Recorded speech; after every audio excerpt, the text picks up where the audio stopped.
UPSC के PYQ को हम डिस्कस कर रहे हैं और हम यहाँ पे क्वेश्चन सॉल्व करके आपको आंसर देने का मेरा मोटिव नहीं है। मैं आपको यूपीएससी के जो इंपॉर्टेंट टॉपिक्स हैं उनके बारे में बताऊंगा। अगर एलिमिनेशन टेक्निक कहीं लग सकती हो तो मैं उसके बारे में बताऊंगा।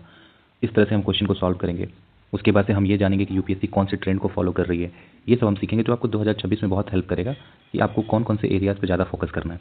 देखिए मॉडर्न हो गया, मिडिवल हो गया, एंशिएंट हो गया। हिस्ट्री के ये 3 सेक्शन को आप कभी भी अवॉइड नहीं कर सकते। आर्ट एंड कल्चर से उतने क्वेश्चन नहीं पूछते हैं, बट ये जो 3 क्वेश्चन आर्ट एंड कल्चर, वैसे भी आप एंशिएंट और मिडिवल पढ़ेंगे तो मोस्ट ऑफ द क्वेश्चंस उसके आर्ट एंड कल्चर से ही एसोसिएट है, बाकी क्वेश्चंस उसमें बनते ही नहीं है, तो वो आप देख लीजिएगा। बाकी ये 3 हिस्ट्री को आप निगलेक्ट नहीं कर सकते, इनसे बहुत ही ज़्यादा क्वेश्चन बनता है। 15 क्वेश्चन तो आप मिनिमम रख लीजिए।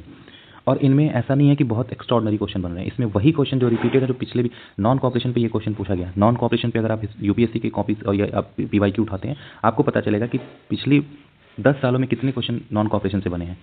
तो ऐसे आपको ट्रेंड पता चलेगा कि कुछ कुछ ऐसे जो टॉपिक है वो आप कभी भी उसको अवॉइड करके नहीं जा सकते हैं एग्जाम में। तो नॉन कॉपरेशन बहुत ही इंपॉर्टेंट टॉपिक है। आप इसको इस बार एग्जाम अगर देने जाएंगे तो आप इसको करके ही जाएंगे।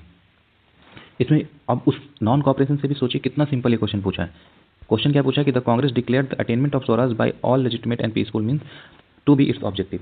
आप अगर नॉन कॉपरेशन पढ़े हैं तो सबसे पहले आपको इसी के बारे में ही पता चलेगा कि स्वराज का डिक्लेरेशन लेजिटिमेट और पीसफुल मीन से इसी में हुआ था, नॉन कॉपरेशन में ही हुआ था।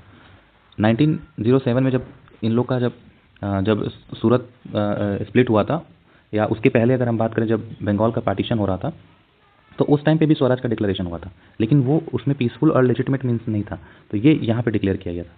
तो ये पहला ऑप्शन आपका सही है। फिर हम सेकंड पे आते हैं। It was to be implemented in stages with civil disobedience and non payment of taxes for the next stage only if swaraj did not come within a year and the government resorted to repression.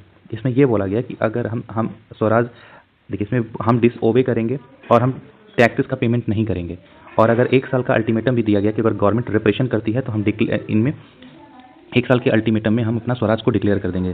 तो इस तरह से ये भी option जो था ये भी सही है। तो ये आपका जब आप पढ़ेंगे नॉन कॉपरेशन तो उसमें आपको ये पता चलेगा। तो ऐसे आपको ये पता चला कि नॉन कॉपरेशन बहुत ही इंपॉर्टेंट टॉपिक है। आप मॉडर्न हिस्ट्री में कभी भी इसको अवॉइड नहीं कर सकते। कोई भी डाउट हो आप क्वेश्चन कर सकते हैं, कमेंट कर सकते हैं।